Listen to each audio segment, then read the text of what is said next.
I'm curious to hear, John, like what's holding us back from tokenizing real world assets? My understanding is that if you were to, for example, tokenize a home, I think just like NFTs or anything else out there in the crypto space, the problem is the enforcement in the real world. Is that where you see the problem, or is there a much bigger problem that I'm missing?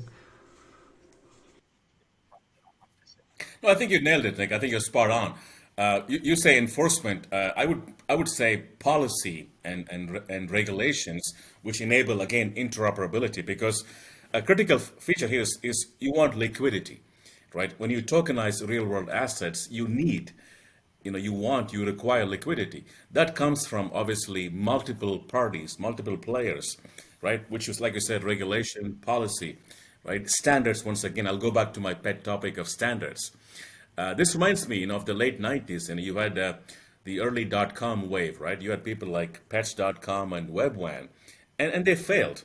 But their failure did not mean that Amazon did not come through and take over the world, right? That's kind of how I see it. We are seeing those early players, early experiments, and yes, many will fail, but that doesn't mean in 12 months, in 18 months, in 24 months, that we will not see the industry switch. We don't have a choice, Nick.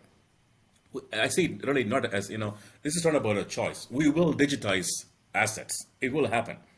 It will happen without you and me, right? And the question is, do we want to be on this wave and make sure that it's done right, make sure it's done, for the benefit of the common man, and not once again for the benefit of, centralized power brokers.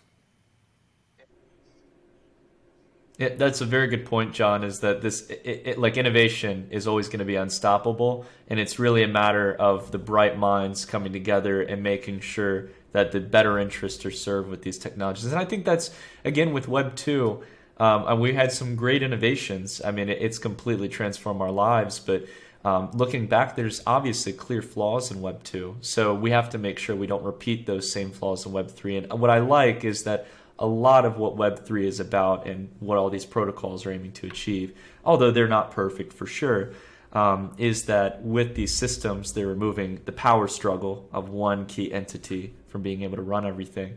And it's rooted in some system where everyone can at least contribute, anyone can use it, anyone can participate. And I think with a system like that, you have a much lower chance of running into a game where, hey, this is the only option in town, or the only pony show in a sense, like where you have opportunities now, and you don't have to be stuck with just one option.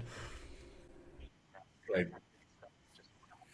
I like, Nick. I like what you said. In fact, I want to just say one more thing. You said a much lower chance. I like it a lot, Nick. I think you're absolutely right. Right? There is no silver bullet. We know that, right? There is no perfection.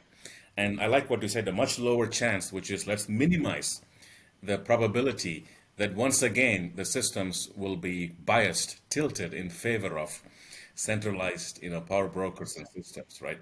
But it's no, we know there is no perfection. And of course, if anybody said somehow there is this magic decentralization, once again, it's not a bullshit, right? No, but to that point, that like that's the thing I always try to explain to people is like with any kind of decentralized system, even take Bitcoin. Bitcoin doesn't have unlimited decentralization. It does have probably one of the most heightened forms of decentralization in the sense of the nodes running the network, its geographical distribution of those nodes. It has a time-tested system that's probably made it one of the most secure ledgers on the planet, and that's important for a digital store of value.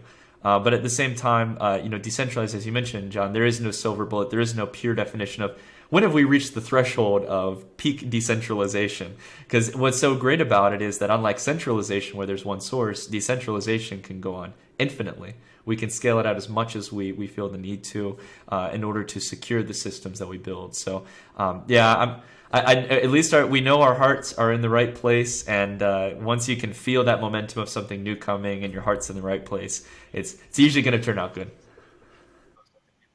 Absolutely. But we need the checks and balances, Nick. We need the checks and balances, right? As the founding fathers said, right? If men were angels, we wouldn't need, but we know that's not the case. So we need the checks and balances in place to make sure for today and for tomorrow and beyond that these systems will stay true to the principles and the goals. I like that, John. That's very interesting. Almost a digital constitution for these different ecosystems to interact. That's very cool.